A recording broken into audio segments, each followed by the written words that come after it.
Queridos hermanos, seguimos en estos domingos de Pascua, hoy ya es el cuarto domingo de Pascua, escuchando la predicación de los apóstoles y sobre todo de Pedro, que llenos del Espíritu Santo, fortalecidos por esa fuerza, por esa sabiduría del Espíritu Santo y esa audacia, predican como lo escuchamos hoy en la primera lectura, que es el mismo Espíritu del Señor resucitado, quien le da autoridad a Pedro para predicar que Jesús es la piedra angular, la piedra que desecharon los constructores, el Mesías que nos ha salvado.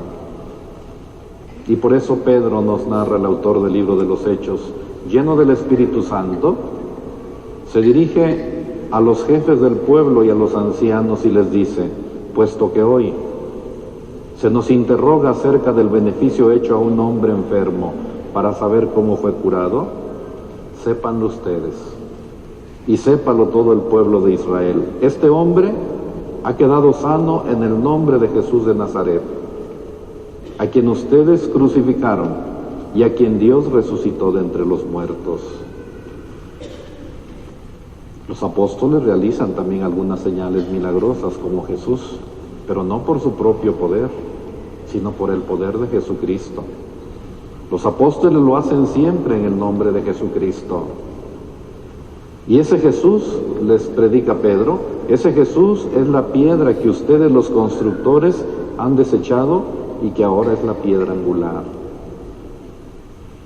Porque Jesús venía a ese pueblo de las promesas, a ese pueblo escogido por Dios, a ese pueblo que hoy le llama el apóstol San Pedro, que es el constructor, pero ustedes los constructores han desechado esa piedra angular. Ningún otro puede salvarnos, porque no hay bajo el cielo otro nombre dado a los hombres por el que nosotros debamos salvarnos, sino Jesucristo nuestro Señor. Por eso decía, el Espíritu Santo es la fuente de sabiduría y la fuente de la audacia de los apóstoles y sobre todo de Pedro. El Espíritu Santo le da autoridad para predicarle al pueblo de la antigua alianza, al pueblo de Israel, que Jesús es la piedra angular, que Jesús es el Mesías que nos ha salvado. En la segunda lectura, la primera carta del apóstol San Juan, el apóstol nos enseña que mientras más abundante sea el amor de Dios, entre más abundante sea la bondad de Dios hacia nosotros, más grande es nuestra responsabilidad, nuestro compromiso, nuestras obligaciones hacia Él. De hecho, nuestra fe no puede permanecer de otro modo que mirando la misericordia infinita de Dios. Dice pues la segunda lectura que escuchamos, la primera carta del apóstol San Juan: miren cuánto amor nos ha tenido el Padre, pues no solo nos llamamos hijos de Dios, sino que lo somos. Y si el mundo no nos reconoce, es porque tampoco lo ha reconocido a Él.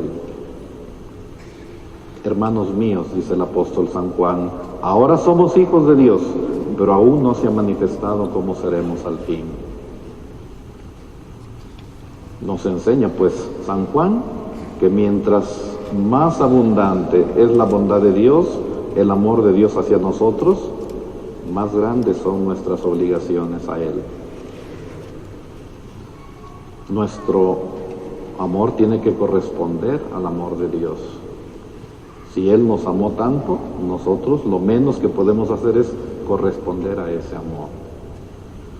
Y el Evangelio que escuchamos, el pasaje tan hermoso del Evangelio, del buen pastor.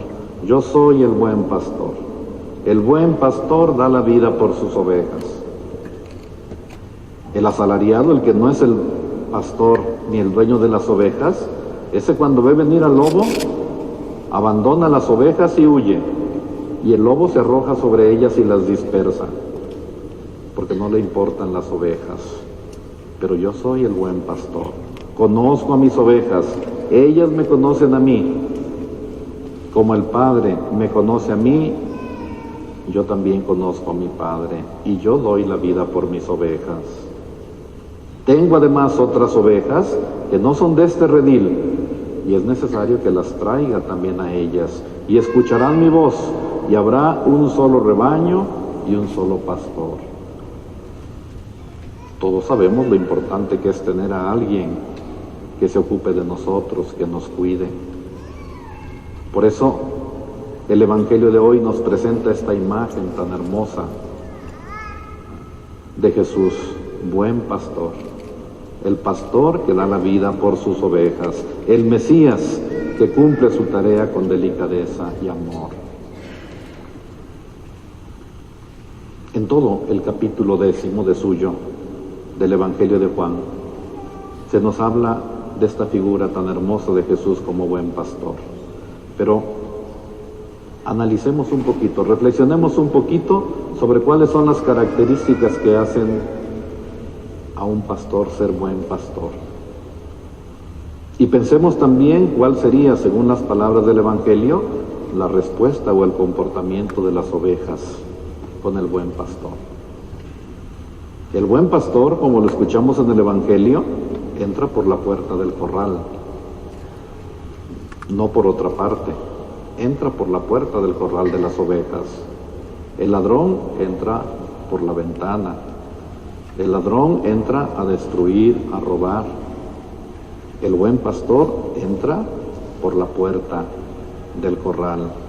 El buen pastor llama por su nombre a cada una de sus ovejas.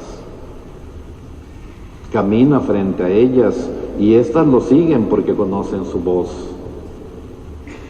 El buen pastor no es el que va atrás del rebaño, echándole piedritas al rebaño o con una varita arriando al rebaño, no. El buen pastor va adelante con su cayado y las ovejas lo siguen porque saben que es el buen pastor, porque saben que las llevará a lugares seguros y a pastos abundantes. Llama a cada una por su nombre, camina frente a ellas y éstas lo siguen porque conocen su voz. Está dispuesto a dar la vida por sus ovejas. Pero también, dice la segunda parte del Evangelio, se preocupa y busca las ovejas perdidas o de otro corral para formar un solo rebaño bajo la guía de un solo pastor.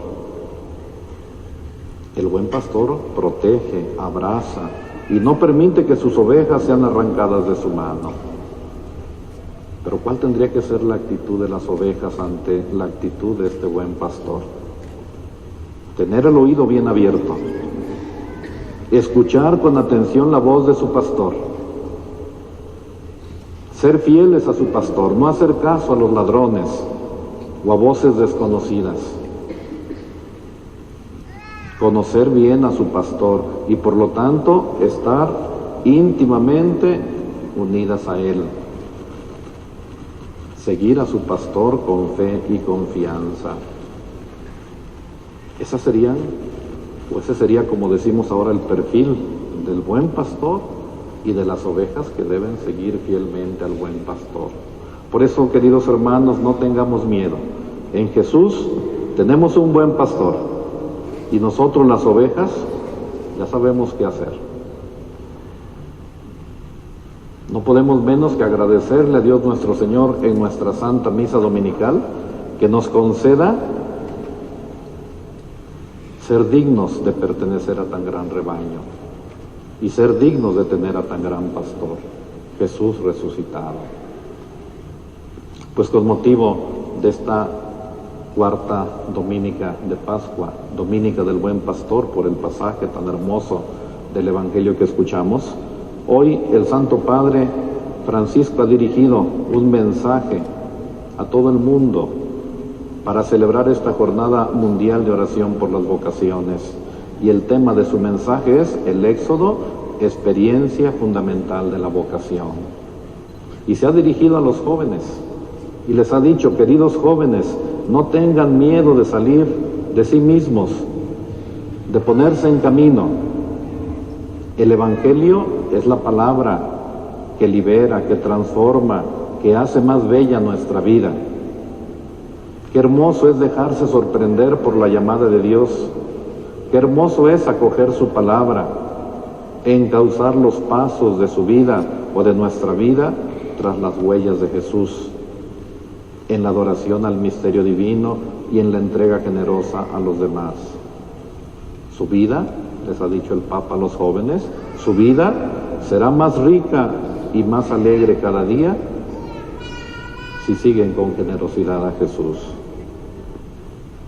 Que la Virgen María, termina el mensaje del Papa dirigida a los jóvenes, yo saqué un parrafito, pero dice al final, que la Virgen María, modelo de toda vocación, que no tuvo miedo a decir su fiat, su sí, a la llamada del Señor, los acompañe y los guíe siempre. Pues por eso, también, como decía al principio de nuestra celebración, están con nosotros todos estos niños y niñas, todos estos jovencitos y jovencitas que durante todo el año, cada mes en los retiros vocacionales, van teniendo este acompañamiento de sacerdotes, de religiosas, de seminaristas que trabajan en la pastoral vocacional. Pues que el Señor nos conceda abundantes vocaciones a la vida sacerdotal, a la vida religiosa, a la vida misionera. Esto le pedimos al Señor en esta cuarta dominica de Pascua, que es la Dominica del Buen Pastor.